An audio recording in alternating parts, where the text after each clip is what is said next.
This is Calabucas with Think Future. One of the things I've said before many times is that innovation is a war. It's a war between two sets of individuals. It's a war between the shouldwes and the doits. And the shouldwes are the ones who are like constantly asking themselves, should we do this? Should we do this? Should we do this? Should we do this? We're thinking. They spend a lot of time thinking about the implications of doing something. The implications of doing something, even if we don't know if we can do it yet. We don't even know if it's possible yet. And I'll give you an example of a should we is that I went to a meetup one time. We were talking about life extension, right? And on the one hand, we had a life extension specialist who said, you know, I want to live to be 1,000. I don't want to live to be 100. I don't want to live to be 150. I want to live to be 1,000.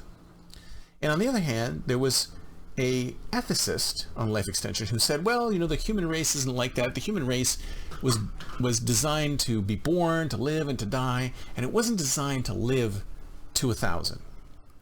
And his argument was that we shouldn't even try. We shouldn't even try to figure out how to get to the age of 1,000. It's not a thing that human beings should even bother trying. And on the flip side, he was like, well, how do we know that we can even get there? We don't even know if we can get there. I think the longest lived human being is 120 or something like that, or 126 or something like that. And it's entirely possible that there is no way that we can extend human beings' lifespans unless we become cyborgs or we load ourselves up into a AI brain or something like that. But if you think about it, think about the two different factions here. We have the should we, who spends a lot of time thinking, should we do this? Should we do this? Should we do this? Thinks not about the thing that needs to be done, but the implications of the thing. It's like, if we were to do this, then here are all the things that might come out of it. And the problem is that we don't even know if it's possible. We don't even know if it's possible. So what do? We step back and we say, you know what?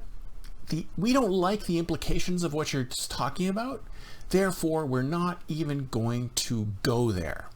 We're not even going to go there. And on the other side, it's the people who are like, well, you know, maybe some people will want to live to be 1,000. Maybe some people will want to live to be 1,000, and they'll want to try and figure out if it's even possible for us to live to 1,000. So let me ask you something. Which side are you on? Are you on the side of the should-wes, who basically sit and think about the possible implications of a thing? Or are you on the sides of the do-it, who are basically saying, well, let's see if this is possible first before we can decide whether or not we should do it? I'll give you another example. Genetic manipulation, right? Now, a lot of people are thinking, well, we shouldn't get into human genetic manipulation because people might decide to make all white, blue-eyed babies. But on the flip side, we might be able to breed out horrible diseases like cancer. So which side are you on? Which side would you be on? Would you be on the side that says, let's not even bother thinking about genetic manipulation because there's a possibility that some people might use it for racist ends? Or should we look at it from a, you know what, this advancement may eliminate tons of horrible, horrible diseases that the human race is afflicted with? Which way would you go? Which way would you go?